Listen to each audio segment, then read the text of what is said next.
జైల్లో ఉన్నారు కదా! అంటే మీ జీవితం జీవనం అంటే ఎలా ఉండేదండి? అంటే ఈ ఎన్ని గంటలకు లేవడం, ఏ ఏ పనులు చేసేవారు? ఏంటి అక్కడ జైలు జీవితంలోని? ఉదయం 6కి 7కి లేసేవాళ్ళం. హ్మ్.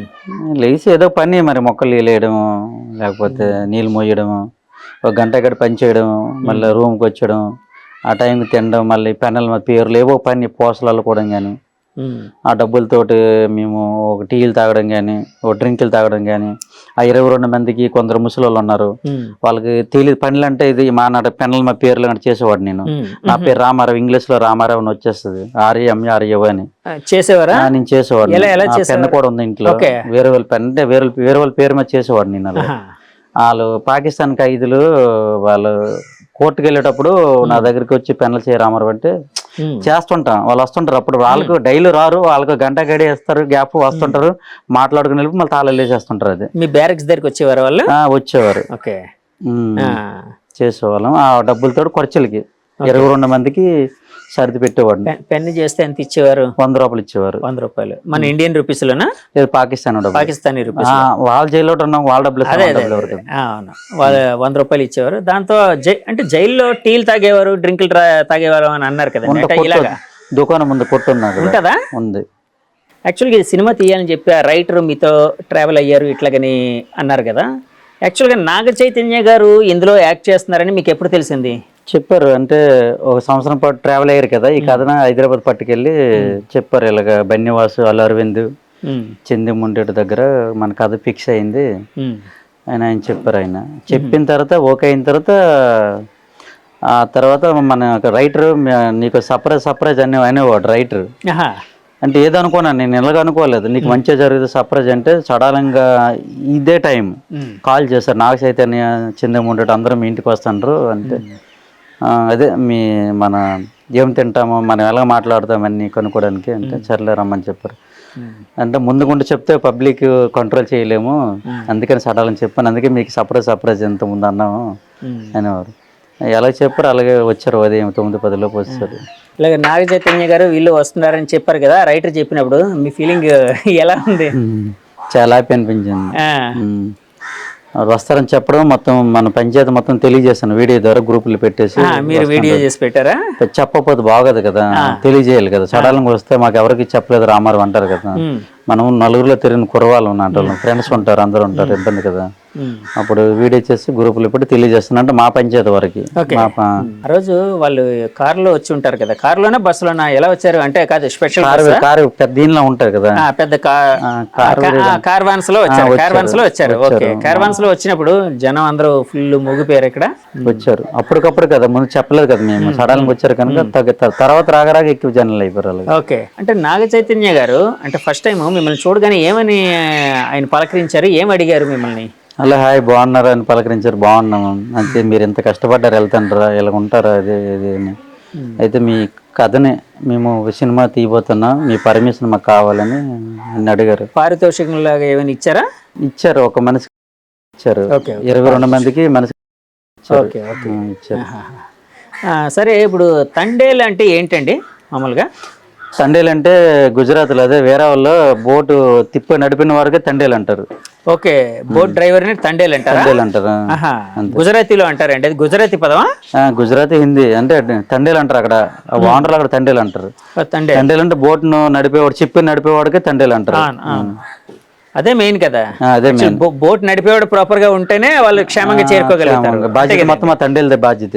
అవును అవును, రథసారథి అంటారు కదా.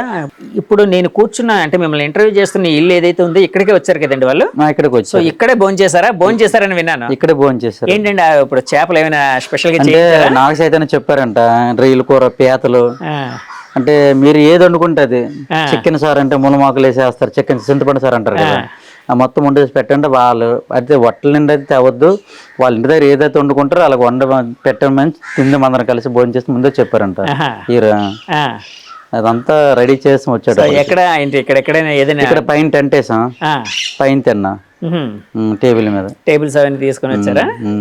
మేమే ఇక్కడ టేబుల్. అదే సరే, వాళ్ళు వచ్చారు కదా, ఇంత దూరం వచ్చారు అంటే నేను విన్నది ఏంటంటే కొంత రీసెర్చ్ లో భాగంగా ఇక్కడ వరకు వచ్చారని విన్నాను. ఆయన ఏమేమి అడిగారు అంటే మీ జీవితం ఎలా ఉంటుంది ఏంటి, వాళ్ళు ఇలాంటివి ఏం అడిగారు? అదే మా యాస భాష, మా లైఫ్ స్టైల్, గిడ్డం అన్ని ఎలా ఉంటారు అనేది చూడడానికి వచ్చారు. మేము ఏ బట్టలు వేసుకుంటాం, మా మాట తీరు ఎలా ఉంటది, అక్కడ ఏం జరిగింది, ఇవన్నీ చెప్పాను కదా, అడిగారని. ఓకే, మీరు స్పెషల్గా ఏమైనా చెప్పారా ఆయనకి?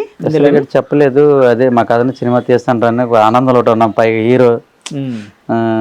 హీరో వచ్చాడు, సంతోషంలో ఉన్నాం కనుక మా బాధలు కష్టాలు మత్స్యకారులు ఇవన్నీ రియల్ తీయడం అంటే మరికొద్దిగా ఆనందంగా ఉందా మాకు. అందుకని అంటే ఇప్పుడు హీరో అనగానే యాక్చువల్గా ఒక సూపర్ హీరో, ఒక అద్భుతమైన ఒక సెలబ్రిటీ కదా. సో ఒక మామూలుగా మాట్లాడేటప్పుడు కొంత బెరుకు అంటే కొంత డిస్టెన్స్ అనేది ఉంటది కదా, ఆయనతో అలాగుందా? సరదాగా ఫ్రెండ్లీగా మాట్లాడడం, పక్కన కూర్చొని. ఓ అమ్మా, ఇప్పుడు నాగ చైతన్య గారు వచ్చినప్పుడు అంటే మీరే వండి పెట్టారా? ఏం వండారు? పీతలు, రొయ్యలు, మేము వండుకునే చేపలు అన్ని. వంట తిన్న తర్వాత ఏమన్నారు ఆయన? చాలా బాగుంది అన్న. బాగుందని కాంప్లిమెంట్ ఇచ్చారా? చాలా బాగుంది. అందరూ ప్రొడ్యూసర్ అవని, డైరెక్టర్ అవని, రైటర్ అందరూ బాగుందని కాంప్లిమెంట్ ఇచ్చారు. ఓకే, అంటే ఇప్పుడు యాక్చువల్గా నేను మామూలుగా మన ఇంట్లో స్త్రీలు అందరూ మామూలుగా ఏ ఇంట్లో అయినా స్త్రీలు ఎవరైనా బంధువులు వస్తున్నారంటే చాలా ఆనందంగా అన్ని చేస్తూ ఉంటారు. సో అలాంటి సినిమా వాళ్ళు వస్తున్నారని మీకు ఎలా అనిపించింది? చాలా హ్యాపీ అనిపించింది. అంత వంట చేసినాడు మాకు అసలు చేసామనే ఫీలింగ్ అయితే లేదు. అంత కష్టం తెలియలేదు అన్నమాట. చేసాం, హ్యాపీగా వడ్డించాం, తిన్నారు, అదే మాకు పెద్ద హ్యాపీ అనిపించింది. ఎంతసేపు ఉన్నారమ్మా ఇక్కడ వాళ్ళు? 3-4 hours. 3-4 hours ఉన్నారు. మిమ్మల్ని ఏమైనా అడిగారా అంటే మీ అంటే ఆయన జీవితం ఎలా ఉంటది ఏంటి, ఆయన వేష భాషలు ఇలాంటివి మిమ్మల్ని ఏమైనా అంటే మీ వైపు నుంచి? మాకు అడిగారు, మీరు అక్కడ వాళ్ళు పాకిస్తాన్ జైలు ఉన్నప్పుడు ఇక్కడ మీరు ఎంత ఇబ్బంది పడ్డారు, ఏం చేశారని అడిగారు. అవునమ్మా, ఇప్పుడు అంటే యాక్చువల్గా పాకిస్తాన్ జైల్లో మీ హస్బెండ్ గారు ఇంకా ఆయనతో పాటు ఇంకో 22 మంది, మొత్తం టోటల్గా 22 మంది ఇలాగ బందీలు అయిపోయారు అని చెప్పి మీకు ఎలా తెలిసింది? బయట అలా కూర్చున్నాను, ఇలా ఫోన్ వచ్చింది. ఫోన్ వచ్చిన తర్వాత ఇలాగ పాకిస్తాన్కి మీ హస్బెండ్, మీ అన్నయ్య, మీ ఆడపడుచు అలా ఆయన దొరికిపోయారని కాల్ వచ్చింది. వచ్చిన తర్వాత సడన్గా కాల్ రావడం కొంచెం షాక్ అయిపోయాం అనమాట. పాకిస్తాన్ చిన్నప్పటి నుంచి పాకిస్తాన్కి మనకి శత్రు రాజ్యం కాబట్టి బుక్లో చదవడం కానీ చిన్నప్పటి నుంచి చదివచ్చాం కదా, కొంచెం భయం వేసింది అనమాట. వీళ్ళు పాకిస్తాన్ దొరికిపోవడం ఏంటనేసి కొంచెం భయం వేసింది. వేసిన తర్వాత దొరికిన తర్వాత ఏం చేయకుంటుంటే చాలు అనిపించింది. ఎలాగైనా వాళ్ళకి మేము రప్పించుకుంటామనే ఆలోచనలో ఉన్నాం. అంటే ఫోన్ ఎక్కడి నుంచి వచ్చిందమ్మా? గుజరాత్ నుంచే వచ్చింది.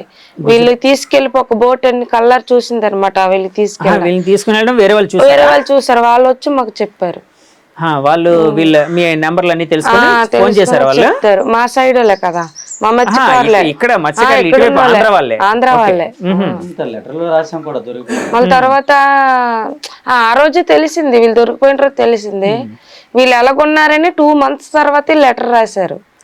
అప్పుడు వీళ్ళు బాగున్నారని మాకు తెలిసింది. అమ్మా, మామూలుగా ఈ వేటకి వెళ్తారు కదా సముద్రం మీద, ఎంతకాలం ఉంటారు మామూలుగా మీ హస్బెండ్ గారు లేకపోతే ఇలాంటి వాళ్ళందరూ వేటకి వెళ్ళినప్పుడు? ఇక్కడ నుంచి గుజరాత్ వెళ్తారు వాళ్ళు. అక్కడి నుంచి వేటకి సముద్రం లోపలికి వెళ్తారు. ఆ సముద్రం లోపల 30 రోజులు ఉంటారు, 1 రోజులు ఉంటారు. 1 రోజులు మళ్ళీ జట్టీకి వస్తారు. జట్టీకి వచ్చి 1 రోజు మాతో మాట్లాడతారు. మళ్ళీ నైట్ మళ్ళీ వెళ్ళిపోతారు. ఫోన్ కాల్ చేస్తారు. నైట్ వెళ్ళిపోతారు అంతే. ఈ 1 రోజుల్లో ఒక్కసారి మాకు ఫోన్తో మాట్లాడతారు. మళ్ళీ వెళ్ళిపోతారు. మళ్ళీ 1 రోజులకి వస్తారు, ఒకసారి ఫోన్ చేస్తారు. ఇక్కడ నుంచి గుజరాత్ అన్నారు కదా, గుజరాత్ యాక్చువల్గా అంటే బస్సులో వెళ్తారా అండి? బస్సులో వెళ్ళిపోతారా లేకపోతే ట్రైన్ మీద? మామూలుగా ట్రైన్ మీద వెళ్ళిపోతారు. వెళ్ళిపోయి అక్కడి నుంచి బోట్ అనేది తీసుకుంటారు, అంతేనా? ఓకే అమ్మా, అంటే యాక్చువల్గా ఒక షాకింగ్ విషయం అది. అంటే మీ హస్బెండ్ ఇంకా మిగతా వాళ్ళందరూ ఇట్లాగా పాకిస్తానీ జైల్లో ఉన్నారు అంటే ఆ క్షణం మీకు అంటే కథల్లో రాస్తూ ఉంటారు కదండి, ఈ బ్రహ్మాండం బద్దలైంది ఇలాగని ఒక రకమైన అట్లాంటి ఫీలింగ్ ఏమైనా? ఫీలింగ్ ఎంత మామూలు ఫీలింగ్ కాదు. ఇప్పుడు ఎవరైనా ఒకరు చనిపోతే ఒక 1 month 2 months ఏడే వదిలేస్తాం. మనిషి ఉన్నాడు, శత్రు రాజ్యంలో ఉన్నాడు అని తెలిసిన తర్వాత ఇంకా అక్కడ ఉన్న రోజులు మనకి టెన్షనే. ఇంకా ఎమోషనల్ అంతా వేరే లెవెల్ అనమాట. అది ఎప్పుడు ఏడ్చుకుని ఉండేవాళ్ళం. ఎవరైనా మాకు సాయం చేస్తారా ఏదైనా అనేసి ఒక ఆలోచనలో ఉండేవాళ్ళం. మాకైతే మీడియా సపోర్ట్ ఎక్కువ ఉండేది అనమాట అప్పుడు. పొలిటికల్ సపోర్ట్, మీడియా సపోర్ట్ ఎక్కువ ఉంది అప్పుడు. తర్వాత మీరు అంటే ఇంకా ఎవరిని సెంట్రల్ గవర్నమెంట్ అప్రోచ్ అవ్వడం ఇలాంటి వాళ్ళని అలాంటివన్నీ జరిగాయమ్మా? మీరు అన్ని జరిగాయి. మిగతా వాళ్ళు మిగతా మా 22 ఫ్యామిలీస్ కూడా ఎంతమంది దొరికిపోయారు అంతమంది 22 ఫ్యామిలీస్ కూడా మేము ఇక్కడ నుంచి గల్లీ నుంచి ఢిల్లీ వరకు అందరికి మెయిన్ వ్యక్తులకి ఎంపీ అవని, ఎమ్మెల్యే అవని, విదేశాంగ మంత్రి జయశంకర్ కూడా మేము కలిసాం. సుష్మా స్వరాజ్ ముందు లెటర్ పెట్టాం ఇక్కడి నుంచి. 1 month తర్వాత ఆవిడ చనిపోయారు. చనిపోవడం మళ్ళీ ఎక్కడ ఆపేసాం, మళ్ళీ అక్కడి నుంచి మళ్ళీ మొదలు పెట్టాం. అంటే ఇంకా విడుదల అవ్వబోతున్నారు, ఏదో మంచి జరగబోతుంది అనుకున్న సమయంలో మళ్ళీ మొదటికి వస్తాం. ఏంటమ్మా ప్రతిరోజు లేచి ఇంకా దేవుడికి దండం పెట్టుకుంటూ ఉండడం? దేవుడు దండం పెట్టి ఎన్నో దేవుళ్ళకి వాళ్ళకి తీసుకొస్తే అంటే మాకున్న ఇవి ఉంటాయి కదా మా గ్రామ దేవతలు, చాలా చాలా దేవుళ్ళకి అయితే ఇంకెక్కువ మా మొర దేవుళ్ళకి ఆలకించే వాళ్ళం మేము. దేవుడు ఆ దేవుడే తీసుకొచ్చాడేమో అనిపించేది. ఎంతవరకు చదువుకున్నారమ్మా? ఇంటర్ చదివాను. ఇంటర్ వరకు చదువుకున్నారు. సో అంటే లోక జ్ఞానం ఉంది, అంటే ఎట్లా రాయాలి, ఎట్లా కరెస్పాండెన్స్ చేయాలి, ఇవన్నీ లెటర్లన్నీ మీరే రాసేవారమ్మా? అంటే ఎవరైనా ఈ విధంగా రాయండి, ఈ విధంగా పలానా వాళ్ళు అప్రోచ్ అవ్వండి అని చెప్పేవారా? చదువు రాని వాళ్ళు రాయండి అని చెప్పేవాళ్ళు. చదువు రాని వాళ్ళు వాళ్ళకి రాసి పెట్టేదాన్ని. చదువు వచ్చిన వాళ్ళు వాళ్ళు రాసుకుని. ఓకే సరే, ఈ ఎపిసోడ్ ఇలా పక్కన పెడితే యాక్చువల్ నాకు ఒక విషయం తెలిసిందమ్మా, మీది లవ్ మ్యారేజ్ అంట. లవ్ అంటే డీప్ లవ్ ఏం కాదు.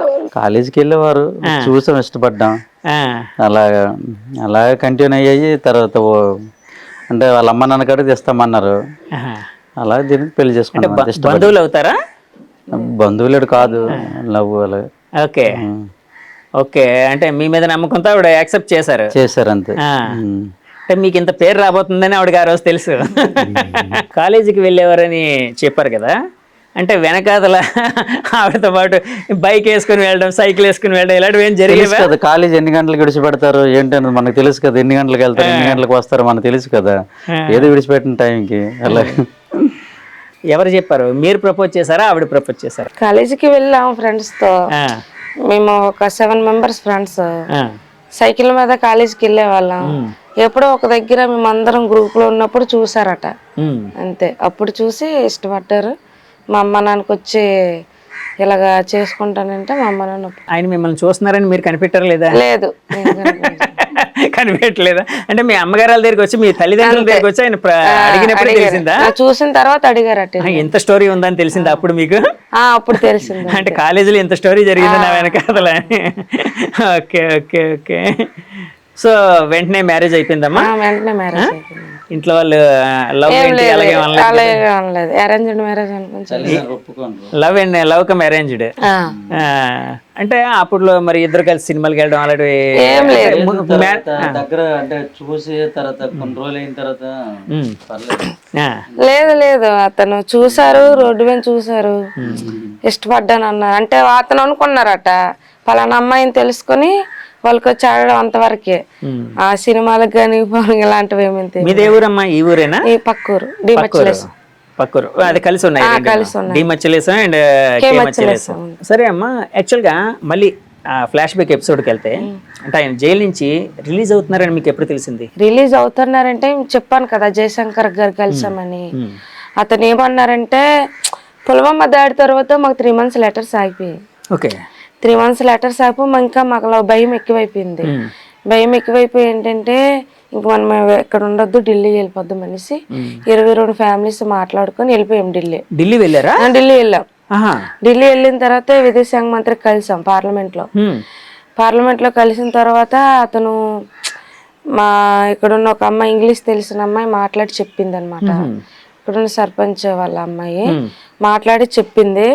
చెప్పి ఇలాగా వీళ్ళు ఏడుస్తున్నారు, వాళ్ళు ఏమైందని. తర్వాత ఆ అమ్మాయి చెప్తుండే ఇక్కడ మేము ఏడ్చేవాళ్ళం. మా ఆవేదన చూసి వెంటనే పాకిస్తాన్ ఫోన్ చేశారు సార్. జయశంకర్ చేశారు. ఇలాగా అంబాసిడర్ ఫోన్ మన ఇండియన్ అంబాసిడర్ ఫోన్ చేసి ఇలాగ 22 మత్స్యకారులు ఏడుస్తున్నారు, వాళ్ళట ఏమయ్యారు తెలియదట, ఏడుస్తున్నారంటే అక్కడ ఫోన్ చేసిన తర్వాత పర్వాలేదు బాగానే ఉన్నారు, 22 members బాగానే ఉన్నారు, అనేసి జనవరిలో రిలీజ్ చేస్తామని చెప్పారట. చెప్పిన తర్వాత అతను మాకు చెప్పారు జనవరిలో వచ్చేస్తారని, అతనే మాకు చెప్పారు జనవరిలో వస్తారని, అంతే.